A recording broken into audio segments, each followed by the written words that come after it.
Hello, listeners. This is Lee Price. This is Will Ford from Football 365. And you're listening smartly to At the Bridge Pod, a Chelsea FC podcast, although I would describe it as the Chelsea FC podcast. Magical from Eden Hazard. Kai Havertz in the Champions League final. Ivanovic! In the middle, it's just behind him. But it's tapped in by Hakim Ziyech. Matic with the ball driver. Matic takes the net off. Hat-trick hero. Coul wins an epic, sensational game. It's time for another episode of At the Bridge Pod, your number one Chelsea FC podcast. Coming up on this episode, we have won 4 games in a row, and yet I still feel miserable.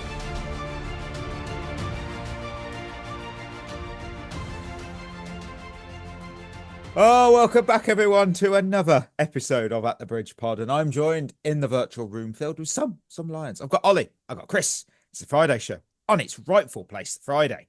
And of course, I want to know why you're having a quiet weekend, but what are you looking forward to? I'm doing nothing this weekend, but the reason I wasn't here last show Monday is because I was celebrating my birthday. Yay! So that was an explanation of why I wasn't here. I'm now half of Chris's age. I'm 27.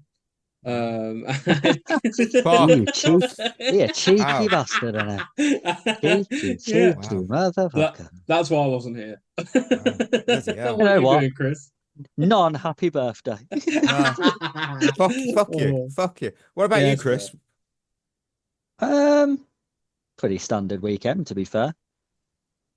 Football tomorrow. Win. Hopefully win. Hopefully be playing Sunday. I'm still struggling with that dead leg a little bit, but I had a bit of a knockabout at my coaching session this morning, and it weren't too bad. But honestly, it's like just get fit, man. When you get to my age, though, you're never fit, are you? Let's be fair.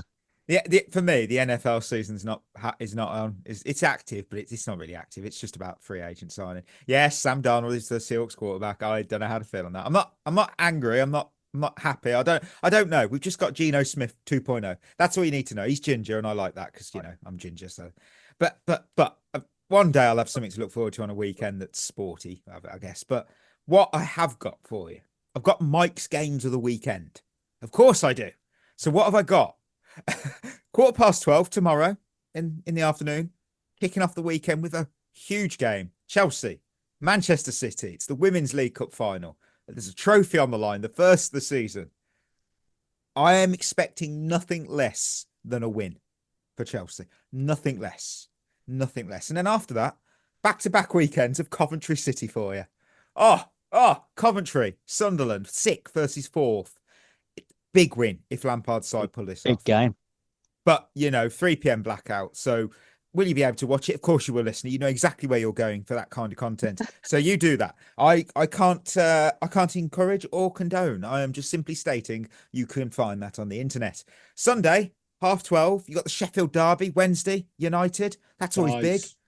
4:30, you've got the Liverpool-Newcastle League Cup final, which is apparently on free-to-air TV in the UK, on ITV. I did not know that till today. That is a game that's happening, isn't it? It is. I could not give a shit about it. We're not in it. I don't care. I'll probably watch it. I really won't. Here's a question. Do you want Liverpool to win that so it makes Newcastle and their insufferable fans unhappy? Or do you want Newcastle to win their first trophy in 50 odd years, just so that Liverpool don't win something when they're already going to win something this season anyway? I would like both teams to lose, I think. I think that's not an option. I think if I have to pick, Rogue. if I had to pick, I guess I would say I'd prefer Liverpool to win, just because I don't want Newcastle to have won a trophy more recently than us. That's fair, but I'd rather have Newcastle win. I just can't stand Liverpool. A 7:45 and 8 o'clock on Sunday as well. It's like us after we play, after Chelsea play, no winners. Double screening. You got a double screen. You have to, listener. You got Atalanta versus Inter and Atletico Madrid versus Barcelona. I couldn't pick one between the two. So you get a nice little 15-minute window, and then you got a double screen. And that's over. So Shevva shoutouts, because this seems to be a thing where Spotify comments go on fire on Monday. and I've got some including questions which I've saved for later in the show. But I'm going to bring up all of them. So just had to say. So if you wrote something negative, guess what? I'm about to read it. But first, Badger 0405 said, "Love the show, lads. It's like sitting in the pub chatting bollocks with your mates." Yeah, that's what we're aiming for. Yeah. To be honest with you. Hypothetical question: if Maresca gets the sack, do you think Sonia could do a job for the men's team? I don't want her near this team. It's a shit show. I want her with the good team. The good team is the women's team.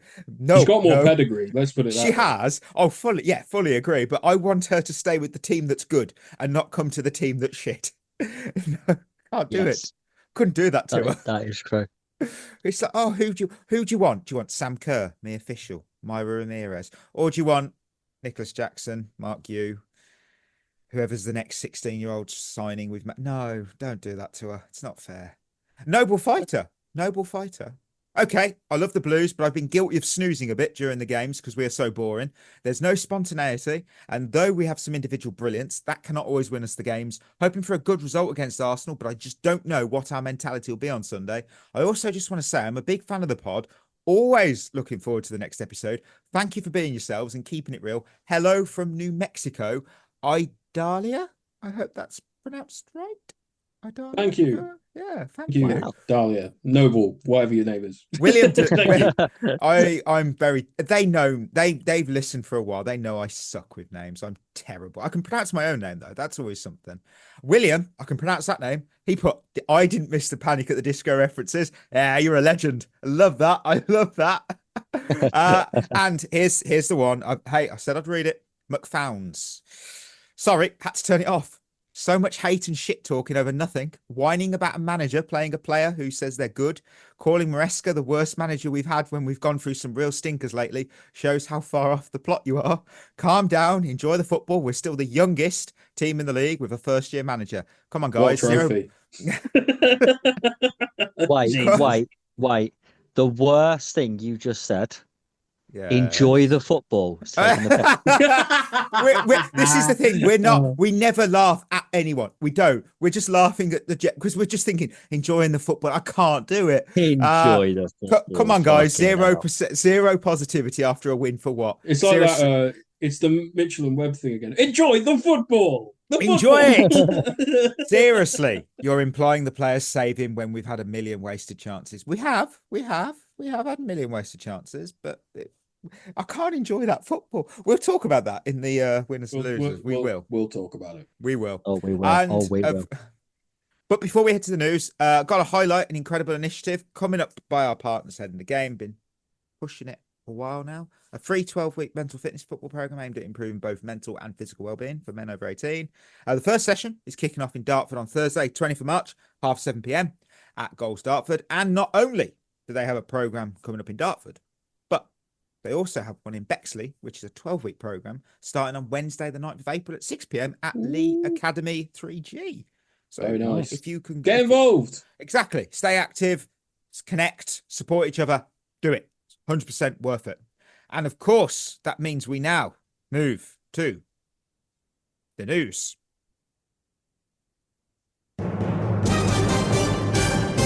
Oh, thought that soundtrack was never going to play. We had that before. We don't need it again. Right, let's check out the news that you may have missed in the elevator of Chelsea news. Erin Cuthbert has signed a new 2.5-year deal to stay with the Blues till 2027. Chelsea's home tickets are moving to digital soon, preventing touting and second-hand sales. Chelsea have signed Portuguese superstar Giovanni Quenda. Enzo Maresca has confirmed Robert Sanchez is now the new number one at Chelsea. Chelsea sources have maintained throughout that the club's crest is not going to be replaced by this new CFC LDN and Lion badge. And finally, he was in the news last week, and Jose is back in it. Mr. Mourinho and Alan St. Maximin are currently caught in a bit of a battle of words. He obviously left St. Maximin out of the squad for Thursday's Europa League second leg against Rangers, and Maximin took to social media to express his displeasure at this. And he said, "It will take more than this to defeat me. When a lie takes the elevator, the truth takes the stairs. It takes longer, but it always arrives in the end." And Mourinho responded with, "I didn't know Maxi had a talent for poetry."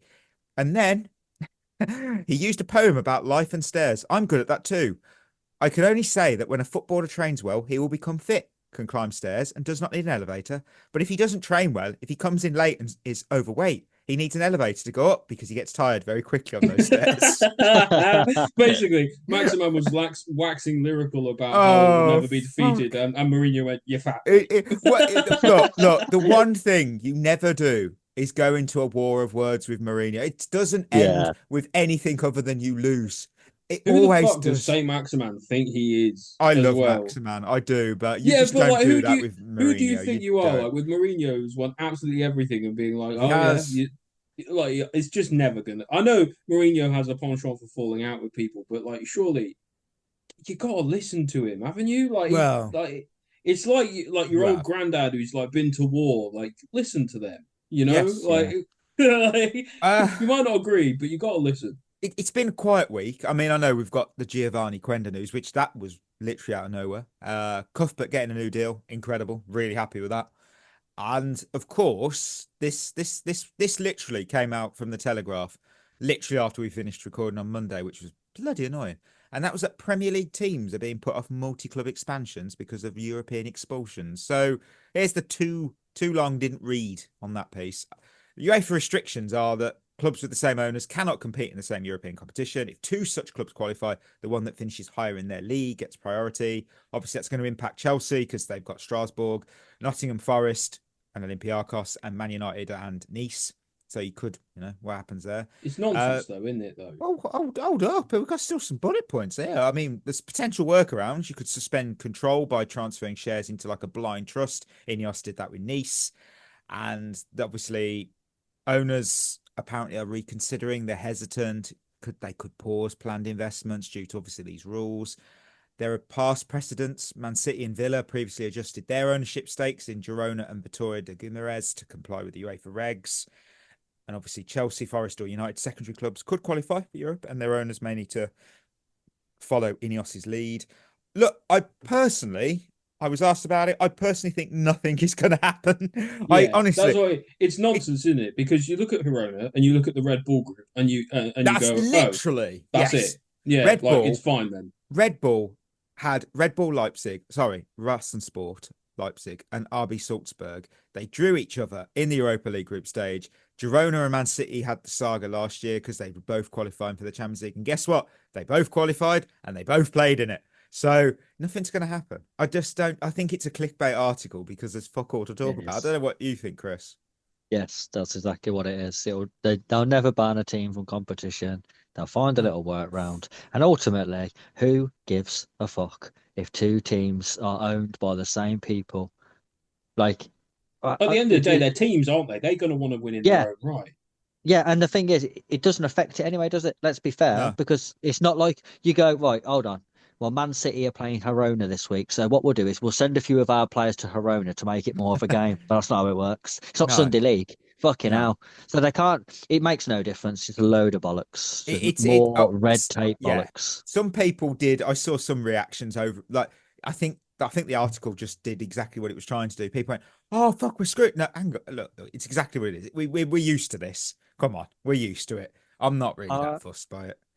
Are we just going to skate over the news that Robert Sanchez is number one again? Or I don't want to talk about that. But no, we need to talk about it because it's just like what is going on exactly. Like if you ask me, right? Because Maresca came out saying that we didn't want to change before and now we don't want to change again or whatever. Like Sanchez needed some time to get his head right. What he really must have meant was he needed time to get his head bald, like Maresca's. But either way, for me, it's a really bizarre one because it's just like Sanchez hasn't actually done anything to warrant coming back in, and in my opinion, Jorgensen hasn't done nearly badly enough to warrant being dropped. So what it tells me is that maybe a bit like we've potentially thought about has happened before. There's someone from upstairs giving Maresca a nudge saying no.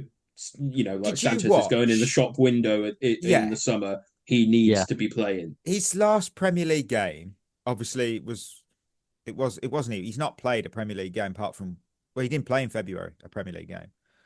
And I looked back, and his last Premier League game, obviously, was Leicester City.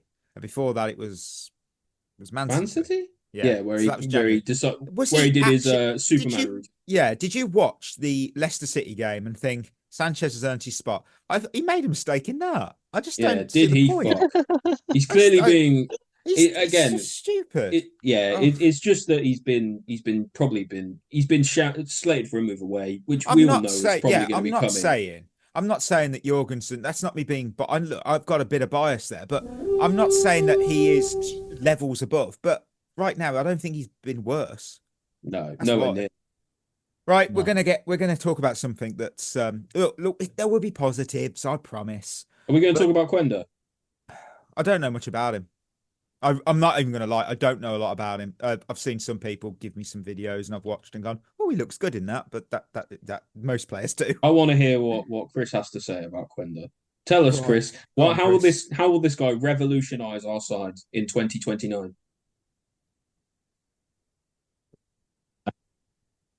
He won't. There we go.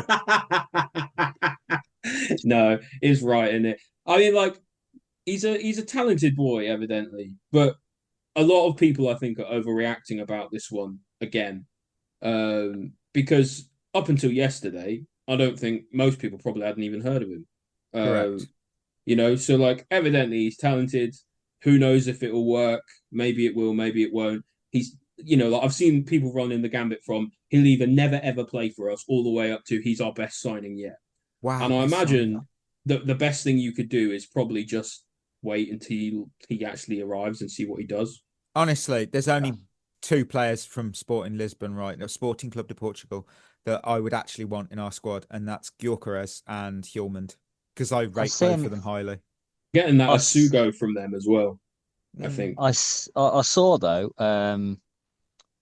a Sporting fan comment on a Man United fans video who was talking about getting him. Yeah, Man because they United. were interested in him back in December, I think. Yeah. And their comment on him was good player, nowhere near ready for the Premier League. No. And I thought, oh well, we'll sign him then. And Yeah, now we have. he's 17. I mean, he Well, might do well, but it's also he's going back on loan there, isn't he? For like he's not going to be part of the team until 2026 anyway. So it's like, well, you know, like how excited can you really be? Like this is like a kind of equivalent to like when we signed Esteval or Paez, like knowing that they would be playing for so long. So like anything could happen. They could either blossom into the best player ever, or they could get an injury that's like a career ender between now and then. So you can't really be too excited or like upset, I think. Here's my real question on him though. Isn't he a wing back? He's a right wing and he can play right wing back, yeah. But he plays wing back, doesn't he? He does at times, because they play a back five. He does. Yeah. He does at times, yeah. So he's basically, and he's 17. So he's built his whole reputation on being a wing back, and we don't play them. No, that's true. That's true. I think we want to utilize him as a winger, and I think that's. But do we need a right winger? No, of course we fucking don't. We've bought about 20 wingers, Chris, but that's not what. Listen, you're not listening to the plan. When you're addicted to something, Chris, you don't just stop because you've got enough. Yeah, that's exactly. That's I would state that if you want to pay attention to Sporting Lisbon players, Morten Hjulmand in midfield, and a younger player who I like. Again, I should know. I've paid attention to him. Konrad Harder, 19-year-old striker. Danish? He's Danish. Oh, funny that. I like him. He signed from last summer from Nordjylland, so just watch him. He's been reasonable this year, and I think he'll step up when Gyökeres leaves in the summer. Well, if he's been reasonable, we'll sign him. Yeah, he's got 10 goals in 36 games this year, so I hear that Yusuf Poulsen is pretty good. I think Mikey might want us to sign him as well. Yeah. Oi, I liked him, but I don't. Isn't he like he's got to be about 30 now? he's so old now, and he's over that, I think. Yeah. Leipzig. He's at Leipzig. Hang on, I'm gonna have to check this. 32, I reckon. If that's a guess. Yusuf Poulsen. Let's have a look. He is. I'm trying to think who else. 30. He's only 30. Wow. Too old for us, though. He's too old. Well, so who's like the oldest Danish player ever? I don't know. Maybe we go. Christian Eriksen. Yeah, that old. Jens Hansen, left winger. We need a winger. Apparently. Right, that's it. We'll I'm pulling rank. It's time for the midweek match report because Chelsea took on FC Copenhagen. in the Conference League. Chelsea booked their spot in the UEFA Conference League quarterfinals with a 3-1 aggregate win over FC Copenhagen, though their first half display was the footballing equivalent of staring at a blank wall. No shots, no spark, just a whole lot of nothing. Stamford Bridge certainly let them hear it at half-time. Enter Cole Palmer and Mark Cucurella. The cavalry Maresca never wanted to need, but absolutely did. With fresh legs and a bit of urgency, Chelsea finally came to life, and Kiernan Dewsbury-Hall seized that moment, cutting through the Copenhagen defence like a hot knife through butter before burying the game's only goal. Palmer did try to snap his 10-game goal drought, but the net remains as elusive as Chelsea's first half ambition. Meanwhile, Maresca insists the sluggish start was part of some master plan, because apparently playing badly on purpose is a thing now. Chelsea won! I didn't see that. That's going to be fun to talk about. Chelsea won, FC Copenhagen 0. And that was the match report, listeners. We are moving to Quaresma's questions. Fuck me. Winners and losers. We kick off with the winners, as always. Who have you got? We've got 3 and 3 over here. Fuck off. No, you haven't. I've got 3 and 3, but I don't know how I did it. I did it today. But Chris, how many have you got? I've got 11 winners, no losers. No, you haven't. I refuse to believe it. We have to be massively positive, mate. We're not allowed to be negative. Mikey, we went through, and that's enough. Let's move on. I can't do. Look. Right, you'll find out. I'm not going to reveal. I've got 3 and 3 in real life. Fuck off! How? That's Jesus. not right. Honestly, I was expecting you to say like I've got 1 and 4. I've got. You know what? You'll see how much effort I've put into mine. So my first winner, I've got Kiernan Dewsbury-Hall. He was on mine as well. Yeah, because he's not on mine. Right, look, he scored the only goal of the game. He scored a. He scored a. It was a well-taken finish. And he may never become a superstar or a key figure for us, but this might just be his Danny Drinkwater moment. And it's ironic, isn't it? It's iconic almost, because Leicester City, midfielder, waste of money, they all go hand in hand. And about 35 million, yeah. Yeah, look, it's his one defining contribution that people remember long after he's gone. The ghost of you scoring that goal will live in our memories. It was the one bright spot in, being blunt, a forgettable match that in 6 months' time, we will have no fucking memory of. Ollie, why was he your winner? I had that exact same thought. I was thinking about this when I was trying to figure out how we were going to describe this game, because it was not an easy one to watch. And I was going. The way I finally came across it was like, there are those games that you forget. There are the games that you never forget. There are games you forget after years. There's the games you forget after months. There's the games you forget after weeks. I've forgotten this game already. It says a lot about this game. KDH was he's one of my winners, simply because it was his best moment in a Chelsea shirt.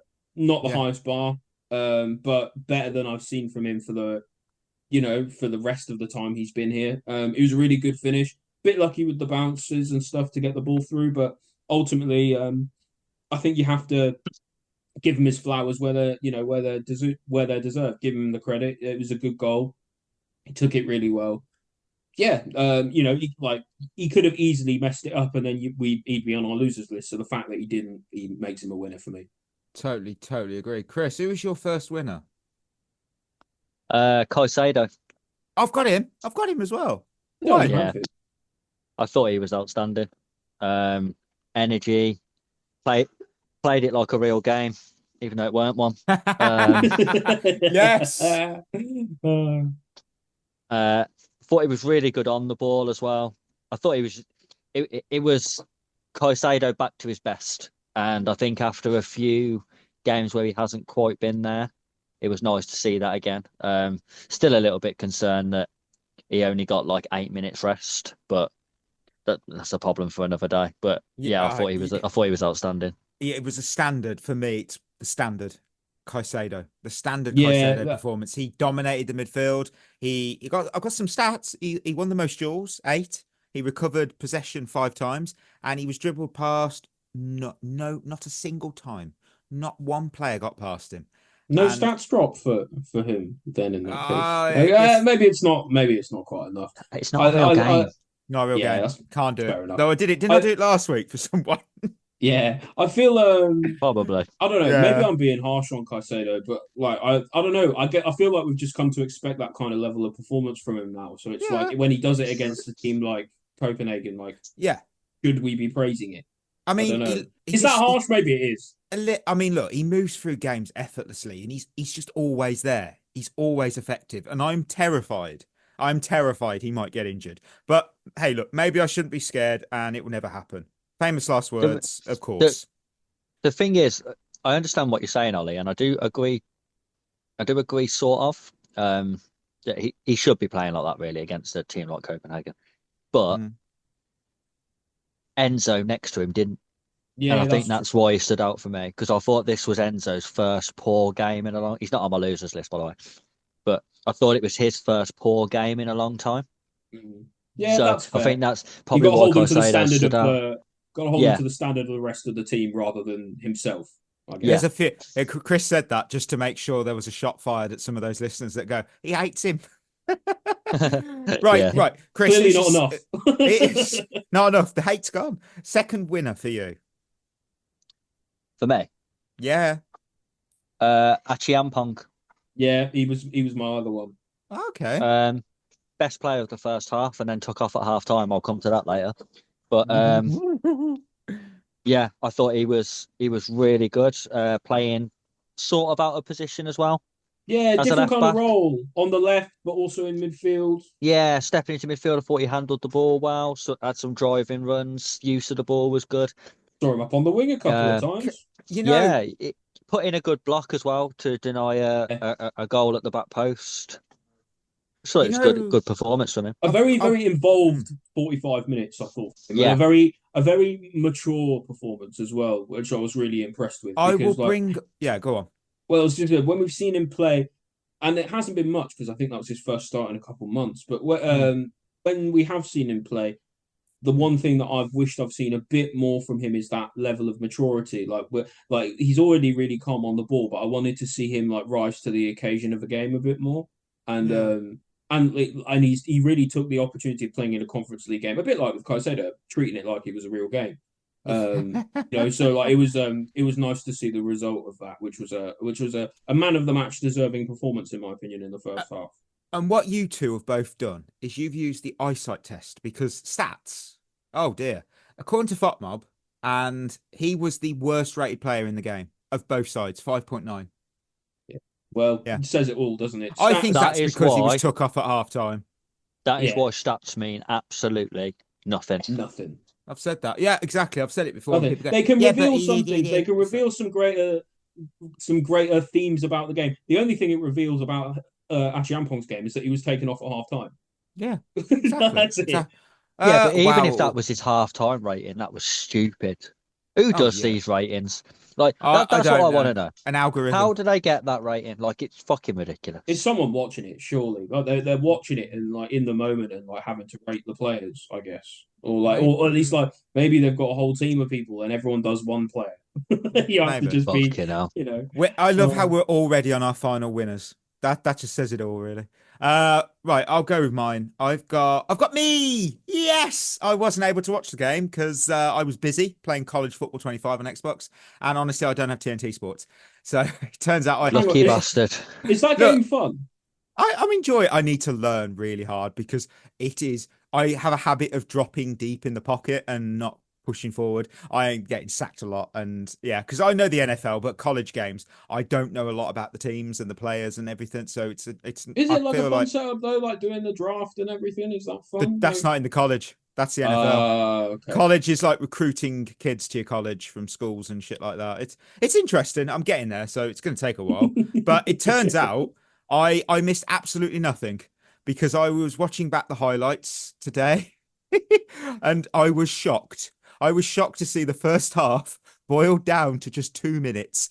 Even the editors were bored because they clearly struggled to find anything worth showing. And you think, well, but how much of the highlights? How long was the highlights, Mike? 15 minutes. 2 minutes of that was the first half, and I thought, how shit was that first half? And we've got we've got like a good level of trust on this show. Like Mikey asked us, he was like, "Did I miss anything?" And we were like, 2 minutes. How did it? First of all, if it was that bad, I feel sorry for everyone who watched that first half live. 2 minutes of a 15-minute reel was the first half. That just says it all. It must have been shite. There's nothing else. Yeah, but Mikey, it was all part of the plan. I don't like that plan. Chris, who was your final winner? Tyreek George. Oh, lovely. Only other player I thought who stood out in terms of trying to make things happen. Didn't always come off for him, but some nice touches. Looked positive, was trying to play forwards. I mean, he won't play again. He passed the ball forward too often. Hate when players do that. I mean, there was a moment on the halfway line where he beat a player and then played a through ball. That won't happen again. What? Nah. Was there a sideways pass ready to be taken on by Enzo or Caicedo at the time? He could have played backwards to the fullback. Oh, for fuck's sake! What's he doing? Lazy. Get him out. Yeah, I thought he was another one who had a decent game, and when you consider the other attackers who was on the pitch, the fact that he stood out is the main concern. Well, and don't worry. Senior as well, aren't they?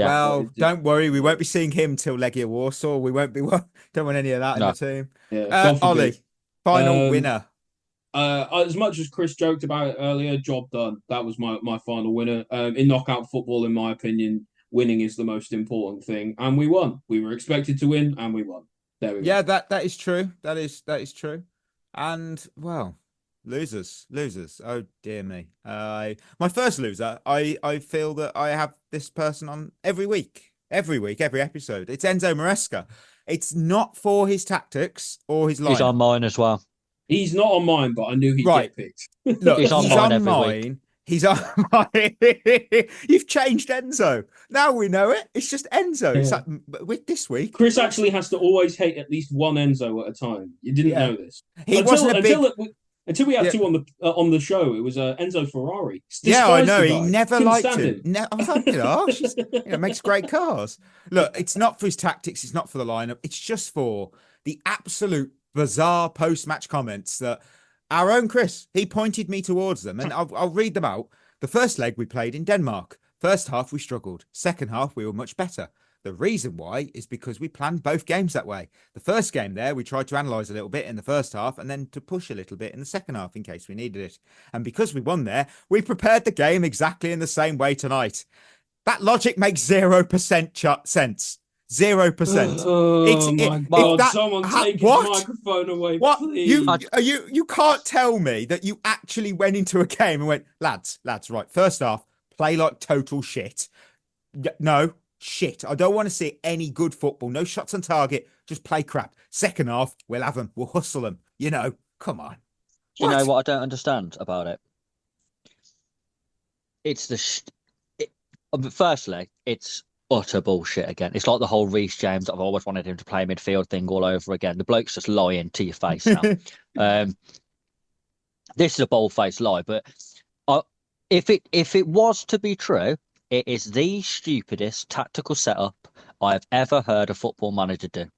Because quite easily in that first half, if we was playing a half-decent team, we could have been 3-0 down. Correct, yeah. Then what's the plan then? Because now we've got to come out second half and we've got to score 4. And and they would have to, and they would be sitting back in 2 solid blocks of 4 in a way that we know we struggle against. It's like, why would you do it that way round? Why would you not put more effort into the first half, win the game in the first half, and then it's with it out of sight, ease off a bit in the second? I don't understand. That's what you would do if you had a brain in your fucking nut. Yeah, you're not wrong. Oh man! Oh my word! Right, we'll move to Ollie's first loser. Yeah, similar from me. It's going to be first half because my God, that was hard to watch, wasn't it? Mikey, like you said, you got the gist of it. You got the gist of the entire game by itself, really, while watching the extended highlights in your match report. Your match report preview thing that you did. I can tell you for a fact you missed absolutely nothing at all. We were like a bad gun or a bad club. Like either way you want to put it, no shots. in that first half. It was really, really rough. Like we were just, it was just boring. There was just nothing of substance whatsoever. And like you say, with Maresca coming out after the fact and saying, actually, this was all part of some great big sort of galaxy brain thing where we assess it first and then we, push more if we have to. Like you could just already just be good instead.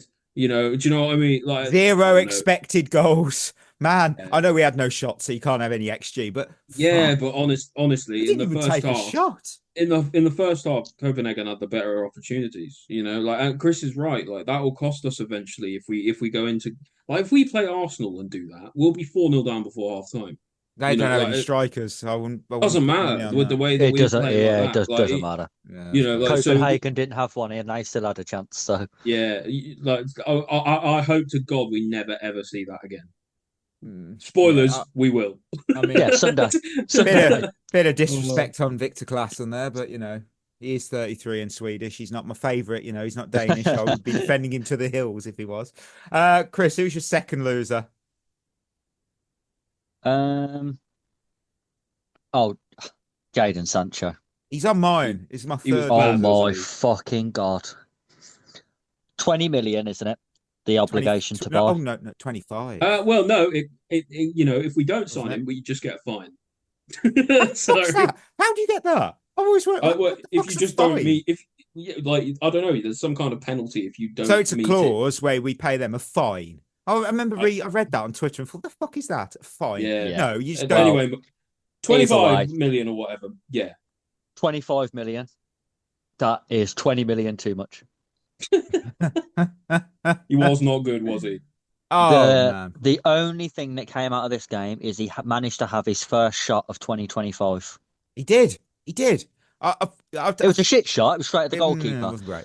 But honestly, what has happened to him? His form.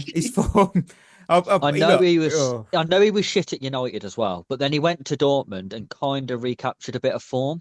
Yeah, and I then remember. Yeah, he came to us and he wasn't great, but he was okay. He few looks real standout performances, didn't he, early on? Yeah, he looks fucking terrible. He literally does the same thing over and over again. You think you're watching a replay and that's actually him playing live. He does that little ball roll inside of the foot tap down the line, squaring the fullback up, turns around and plays it backwards. That's literally all he does. Like I think you could get a fan out of the crowd and they could do exactly the same as Jadon Sancho at the moment. Jesus. Look, his form has fallen off a cliff. A few weeks ago. Must be a new PlayStation game out or something. Look, we were saying a few weeks, maybe a month ago, we were calling him a bargain at 25 million. Now we're wondering if it's worth paying this so-called bullshit fine and sending him back. I mean, his last shot on target before this match, you're right, was Boxing Day. That's 780 minutes without testing a keeper. 780 minutes? Are you joking?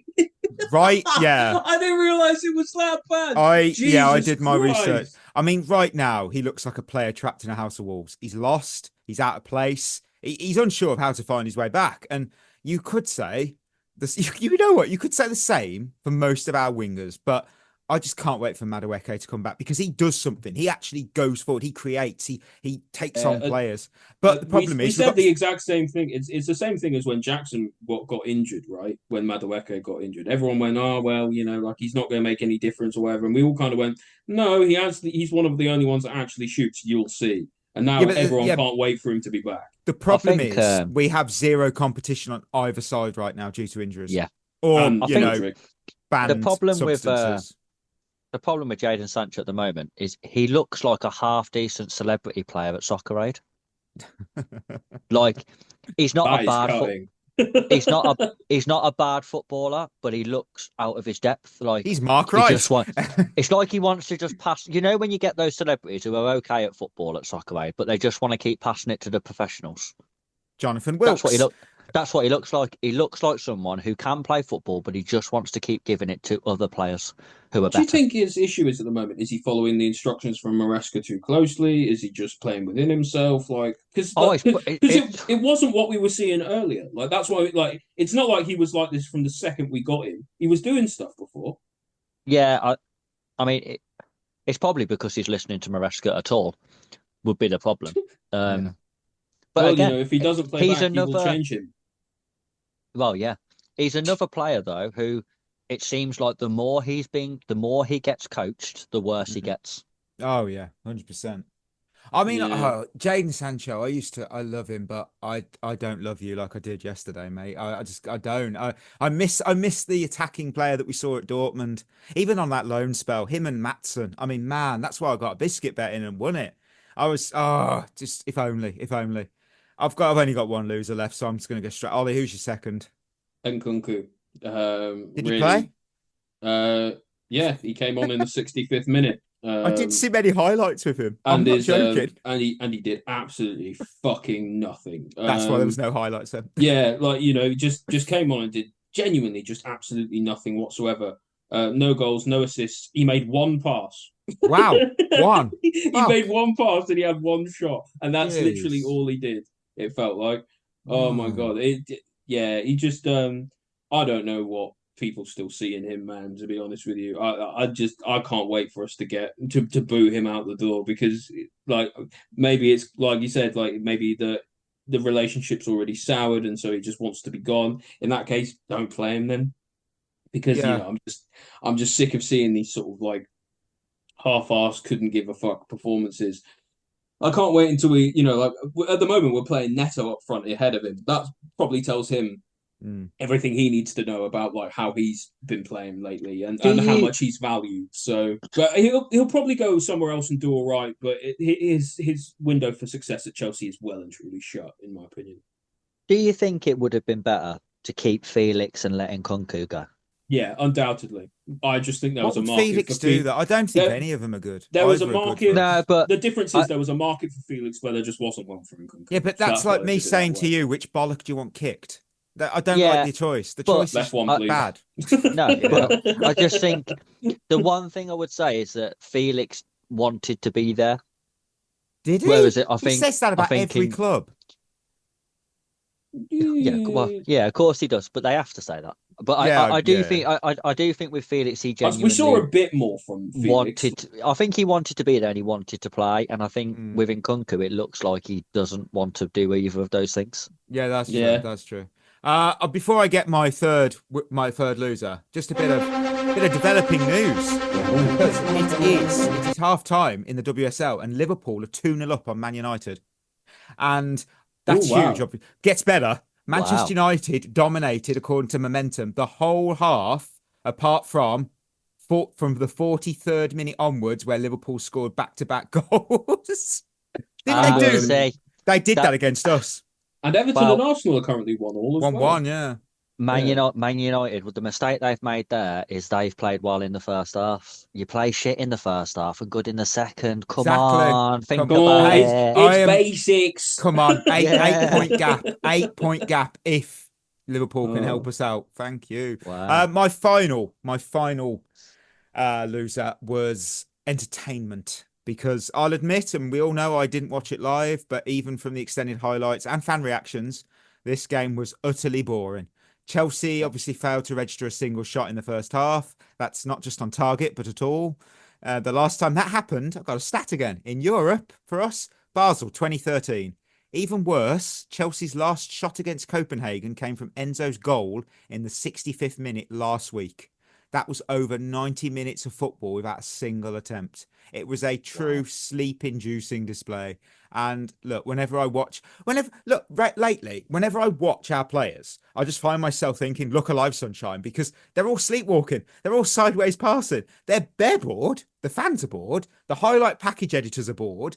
I love Chelsea, and I will always love Chelsea, but I am not okay with how we are playing right now. And I promise you that I'm not okay with it. I don't like it. It's awful.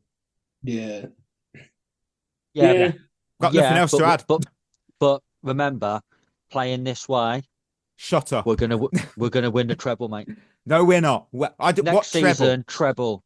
Because don't buy it. apparently, to win the treble, all you need is to keep the ball. I just remember. don't. Well, Man United didn't. They've already proven that in the WSL tonight. They did that, and they're losing. Oh, Yeah, Ollie, because it's a load of bollocks, isn't it? yeah, it's Ollie. Who's your final loser? I didn't really know how to say this, to be honest with you. So I just kind of put not impressed. as my final loser because So like everyone. yeah, basically. So I'm just putting, I guess me because I'm not impressed. But I because in the winners section I talked about like we won and that's what we all needed to do to get through. But my God, did we make it look ugly, didn't we? Like it was just.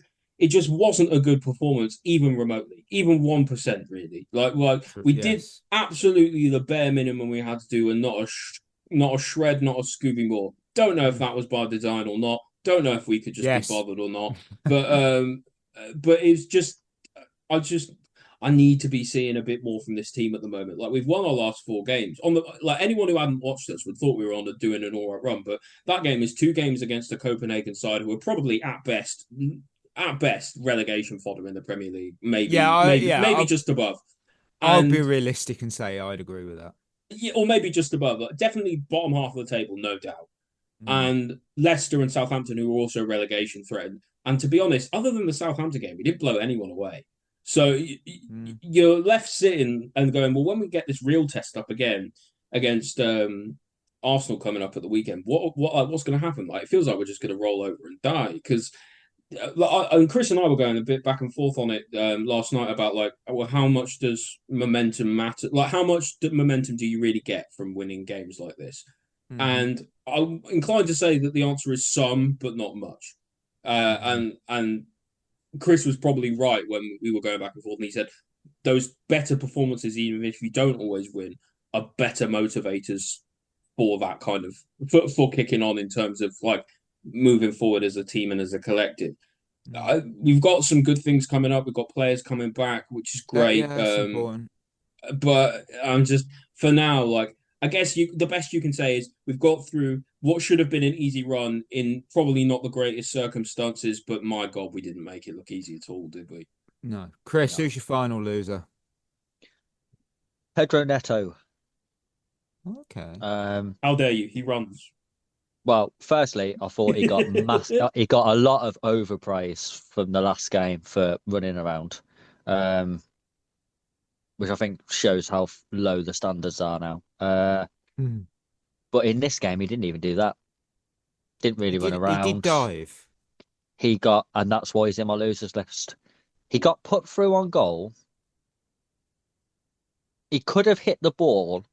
Yeah, twice. he could have shot that, didn't he? He could have shot twice and decided, no, I'm going to just wait for any sort of contact from this defender and then I'm going to throw myself to the floor. Trying to get Palmer trying to desperately get a penalty against FC Copenhagen. Embarrassing. Stay on your feet and put the ball in the net. Yeah. And it's not like we know he can't shoot from those kind of angles because the last goal he scored in the Premier League was it was that kind of angle, wasn't it? He hit it quite hard, low from the left. And, like there's no reason to believe he couldn't have done it. There was people saying, "Well, I don't think he can hit that there." He's 1-on-1 with the goalkeeper. The defender is non-ball side. He's on his stronger foot. If he can't shoot from there, where can he shoot from then? Yeah, I think to be honest, if I had to guess, I think he just overthought it in the moment, and just by the time that the thought came to him about that he should have shot, it wasn't as good an angle, and it put him off. You need and it kind of shows to a certain degree why he's not a striker out and out because he doesn't have that instinct for it. Yeah. Right, emojis. I brought back the shrug. Because after those, I was like, well, I always forget we needed him. I couldn't believe I had to watch that. I don't know what I expected, but I didn't get much out. Do you know what I want? What I'm picking? I'm going to pick the the smiley face that's melting into the ground. Yes. That's kind of like what my reaction to the last 4 games has been like, all rolled into one. So totally fair. Yeah. I'm going to go with the big red X. Because that first half had nothing positive. Yeah. That's very true. Right, so we get to go to our Lion of the Week. This will be a laugh. And it would be, because someone predicted Dewsbury Hall was said. Dewsbury Hall was not said. Wasn't said. I don't know why someone would have won it this time. Nah, Berth went with George. Chris went with That's not bad. Caicedo. I went with That's not bad Enzo, either. and the Will went with Cucurella. I'm giving it Chris. Uh, Chris I wins. think I'll win there, you know. Yeah, I think so. Who is? Can we give it Dewsbury Hall? I think Like you the have actual- to. Do you know that the other thing I wanted to say about Dewsbury Hall's goal as well is even though it made no difference to the result in the game and in the tie overall, it did in the game, but not in the tie overall. He made it go from what could have been quite a cagey last sort of half an hour in the game into basically a foregone conclusion. And in knockout football, that is important. So like he deserves his flowers for like putting the game beyond doubt. I think he deserves it. I think you have to give it. All right, okay. We move in this Sunday because we head to the Emirates. We're taking on Arsenal, and here's the scoop. They're currently sitting in second. They have a record of 15 wins, 10 draws, 3 defeats. Recent form, 2 wins, 2 draws, and a loss. Who should we be keeping an eye on? Well, I generally feel it's David Raya because that guy is easily the second best keeper in the league behind Alisson. You know, his saves are like highlight reels. I will give credit where it's due. His double saves are literally insane. I love them. Outfield, I'd probably say Rice. He's in reasonable form.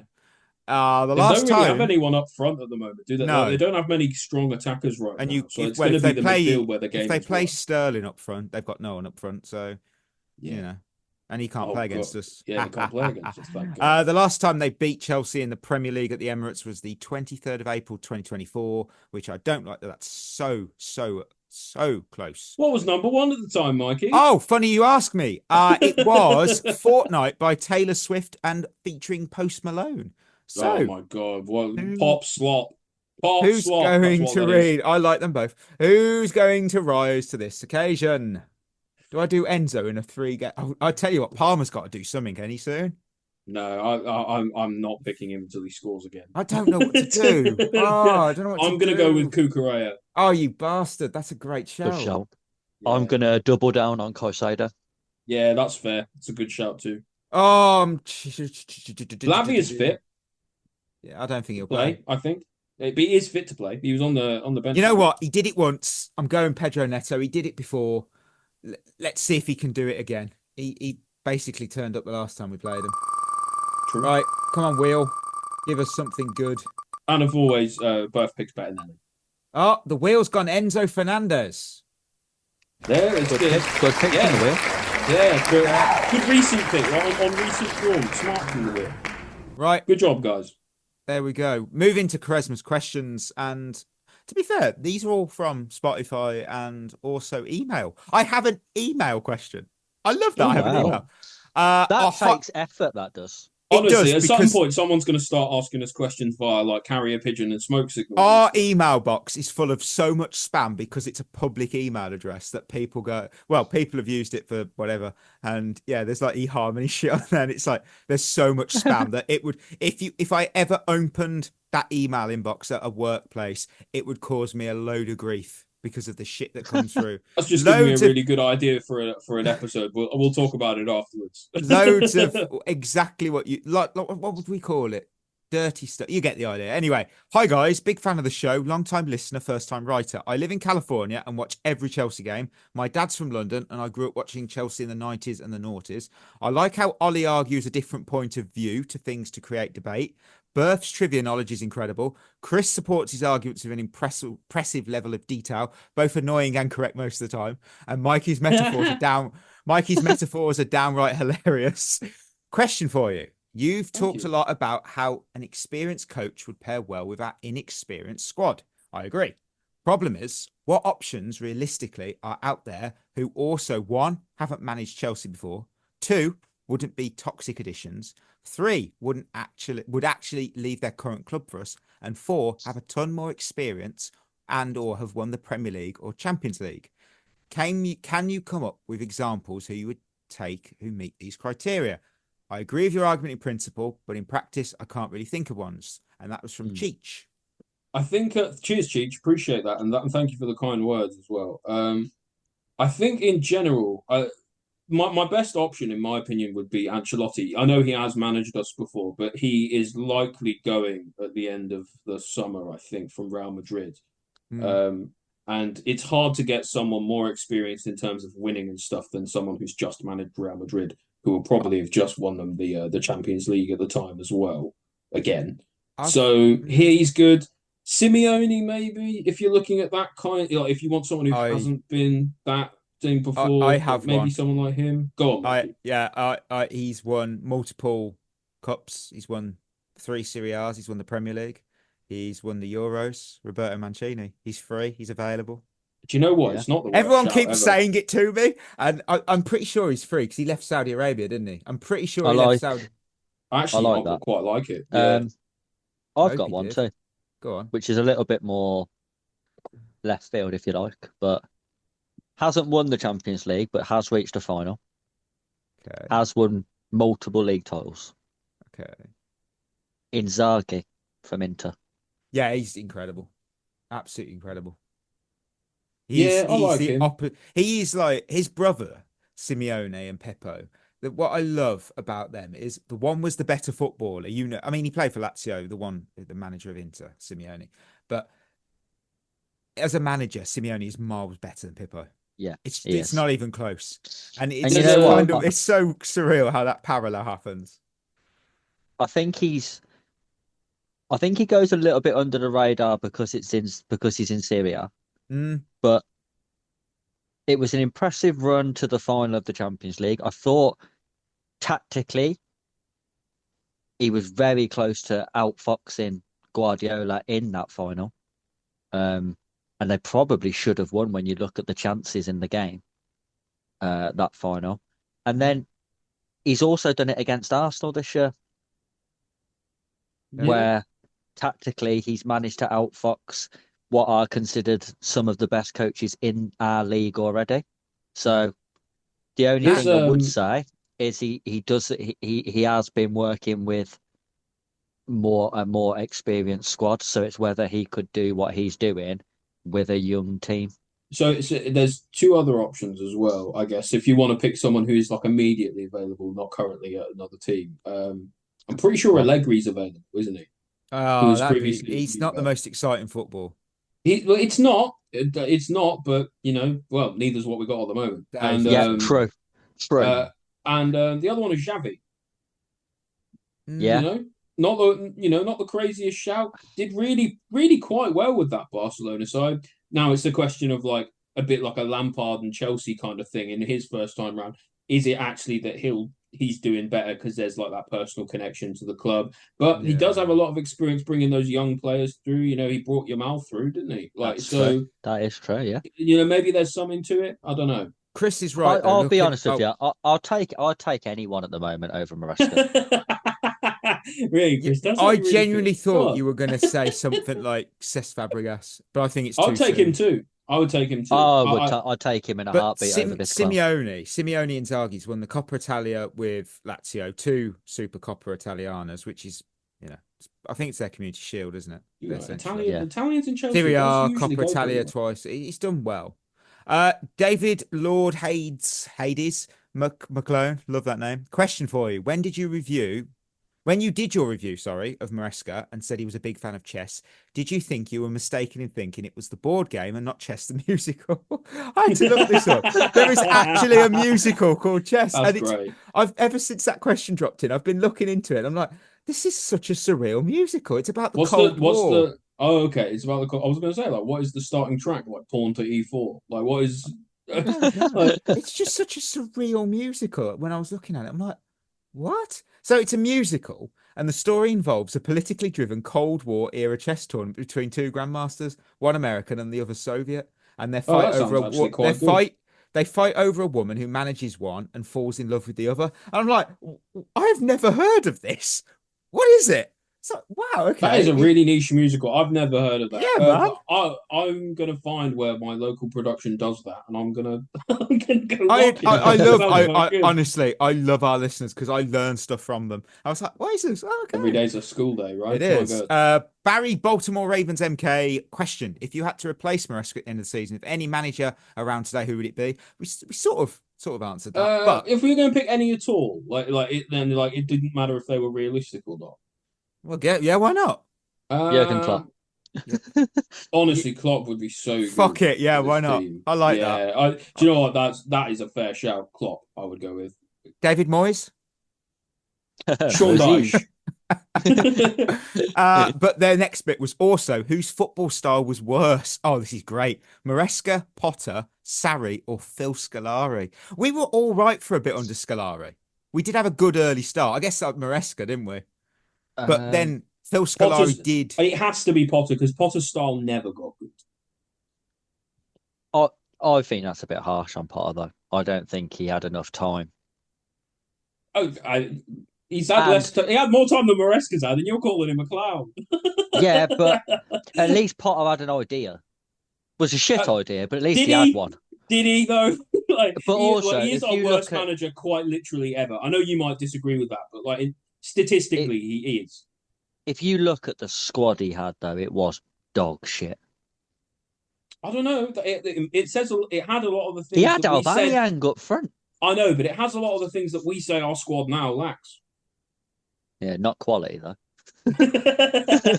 We always like that. That's yeah.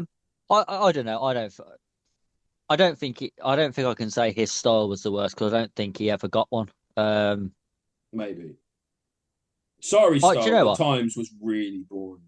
Sarri's was bad, except for Hazard. I think the reason why his didn't seem that bad is because you still got to watch Hazard play. So he Hazard made the game and Giroud entertaining. combining made it fit. Yeah. But the common theme is they're all managers who want possession.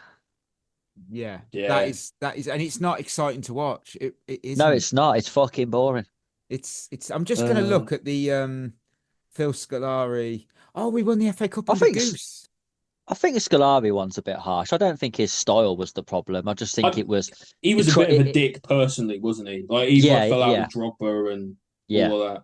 And he was trying to play a system that he'd done at Brazil and didn't have the players for it, and then it didn't get playing Lampard as a number 10. Yeah, look in the pocket. Yeah. It just doesn't work. Game week 14, we were first, so it's a bit harsh, isn't it? Yeah, it weren't that bad. It's style. I mean, what game week? I don't know. By game week, whatever, we were second under Maresca. I'm not saying Maresca's style of play is good.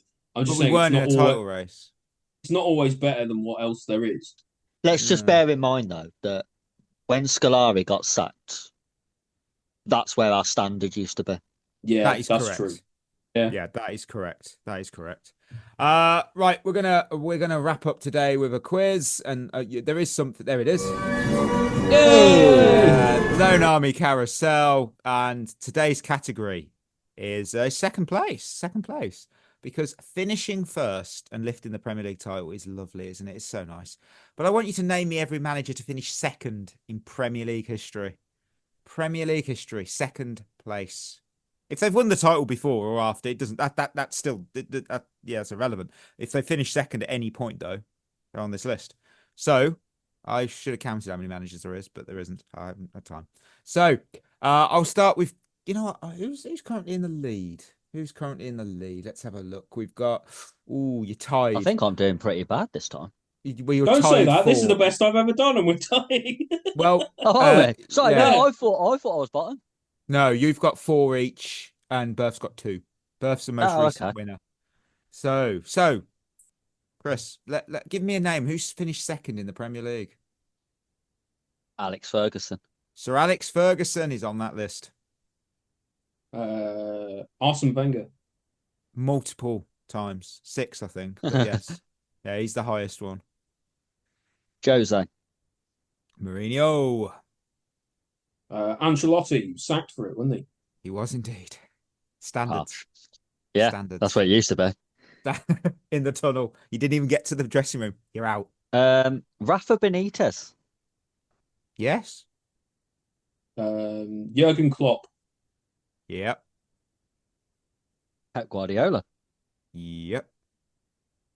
Mikel Arteta. Yep. Oh, that's a good one. Not gonna lie, struggling now. Wow. Finish second. Oh. Kenny Dalglish? Yes. I don't know, 4. Blackburn? Oh yeah, it would be, wouldn't it? Pochettino. Yep. Oh, nice.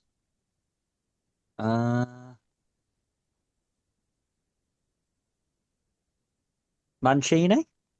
Roberto Mancini is on the list. Solskjaer. Yep, 7 left. Oh, how did that happen? I know. I'm always good confused manager. by that. The voice always believed in him. Ollie at the wheel. Claudio Ranieri? Yep. Yeah, of course. Got sacked for it. Got Yes. sacked for it. And we're on about Maresca who needs more time. Yeah. Fucking absolute joke. Another one who got sacked for it, I think. Avram Grant. Yes. Got sacked for it. 3 Chelsea managers finished second, got sacked for finishing second. The nearly treble.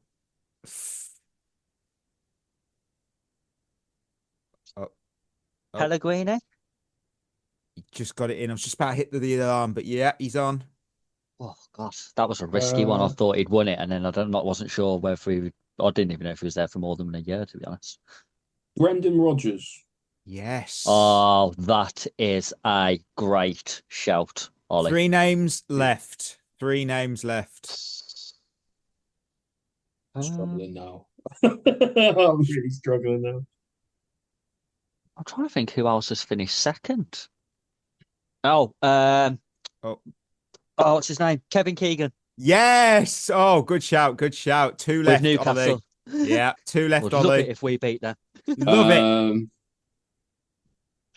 I'm not sure. Let me think. I don't know. AVB? Fair enough. Well done, Chris. Thought maybe another one had got sacked. No, because he was shit. But I know he was fucking terrible. Yeah, he went to Spurs, didn't he? But he was shit there too. Give us the clubs of the. How many's left? 2. Yeah, Liverpool and Man United. No, Aston Villa. Sorry. Fucking. Oh, Ron Atkinson. Yeah, I don't know why I said Man United. I was like, fucking hell. Ron Atkinson at Villa and a Liverpool one. Oh, Houllier. Yes, indeed. Oh, Gerard Houllier, yeah. Fuck's sake, man! If I had more time, might have come up. Yeah, it's hard, isn't it? Under pressure. It is. But you know what?